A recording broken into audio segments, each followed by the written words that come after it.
Hello बच्चों, कैसे हो आप सब।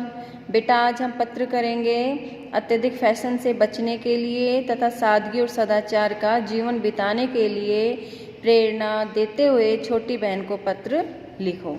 तुम अपनी छोटी बहन को बेटा पत्र लिख रहे हो जो अत्यधिक फैशन से बचने के लिए और सादगी तथा सदाचार के जीवन को अपनाने के लिए तुम अपनी छोटी बहन को पत्र लिख रहे हो। बेटा सबसे पहले देखो, यहाँ पर हम अपना एड्रेस लिखेंगे जहाँ पर तुम पत्र ये भेज रहे हो। तो सेक्टर 9 AB 14 नोएडा, दिनांक और परम स्नेही साक्षी। यहाँ परम स्नेही साक्षी की जगह बेटा तुम अपनी बहन का नाम लिख सकते हो। और ये बेटा जो ये एड्रेस है पत्र में, तो यहाँ पर एड्रेस में तुम कुछ भी एड्रेस लिख सकते हो, ठीक है। उसके बाद शुभाशीष, आशा है कि तुम पूर्ण रूप से स्वस्थ होगी। तुम कह रहे हो अपनी बहन को कि मैं आशा करती हूँ या आशा करता हूँ कि तुम पूर्ण रूप से स्वस्थ होगी। कल ही माताजी का पत्र मिला जिसे पढ़कर हृदय को बहुत आघात लगा। तुम कह रहे हो कि कल ही माताजी का पत्र मिला जिसे पढ़कर हृदय को बहुत ही बुरा लगा। उन्होंने पत्र में लिखा था कि तुम आजकल अपना अधिकतम समय फैशन की रंगीली दुनिया में बिता रही हो। उस पत्र में बेटा लिखा था कि तुम आजकल अपना अत्यधिक समय फैशन की रंगीली दुनिया में बिता रही हो। तुम्हारे जीवन में मानवीय मूल्यों की कोई कदर नहीं रह गई है। तुम कह रहे हो अपनी बहन को कि तुम्हारे जीवन में मानवीय मूल्यों की कोई कदर नहीं रह गई है, ठीक है। प्रिय बहन, फैशन कोई बुरी चीज़ नहीं है। तुम कह रहे हो कि हे मेरी बहन, फैशन कोई बुरी चीज़ नहीं है, लेकिन रुझान की एक सीमा होती है। रुझान की एक सीमा होती है, मतलब कि एक लिमिट होती है। यदि हमारी रुचि किसी भी कार्य में इतनी अधिक बढ़ जाए कि हम अपना बहुमूल्य समय तथा अधिकतम धन उसी पर खर्च करने लग जाए तो इस दलदल से बचने का कोई उपाय नहीं रह जाता।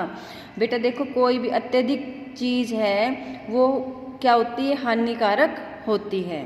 तो ये क्या कह रहे हो तुम कि जो रुझान की एक सीमा होती है, रुझान क्या, रुचि की एक सीमा होती है। अगर वो इतनी बढ़ जाए कि हम अपना बहुमूल्य समय तथा अधिकतम धन उसी पर खर्च करने लग जाए तो इस दलदल से बचने के लिए कोई उपाय नहीं रह जाता है। अभी तो तुम शिक्षार्थी हो, मतलब कि तुम अभी तो एक विद्यार्थी हो, शिक्षा ग्रहण कर रहे हो। तुम्हें अपना पूरा ध्यान तथा मनोबल शिक्षा को अर्जित करने में लगाना चाहिए। तुम क्या कह रहे हो कि तुम्हें जो अपना पूरा ध्यान फैशन को छोड़कर कहाँ लगाना चाहिए, अपनी पढ़ाई पर लगाना चाहिए। एकाग्र होकर पढ़ाई करो, सादा जीवन उच्च विचार को अपने जीवन में अपनाओ।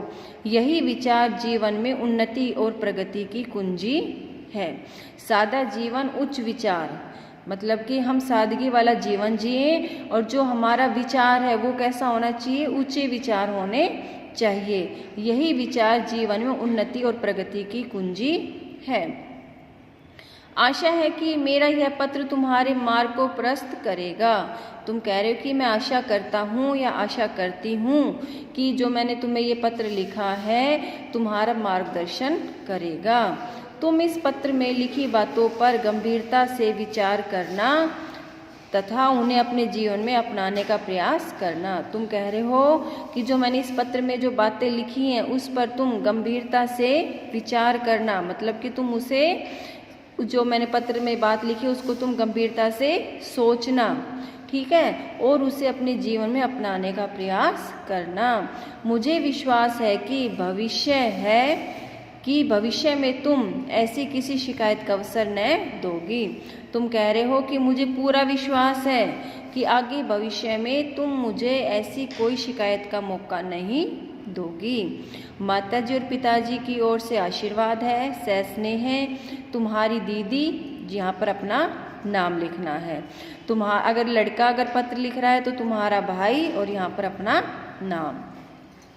इस पत्र में बेटा बताया गया है कि तुम अपनी छोटी बहन को पत्र लिख रहे हो कि जो बहुत ही अत्यधिक फैशन में लीन हो गई है, ठीक है, अत्यधिक फैशन में उसका रुझान हो गया है।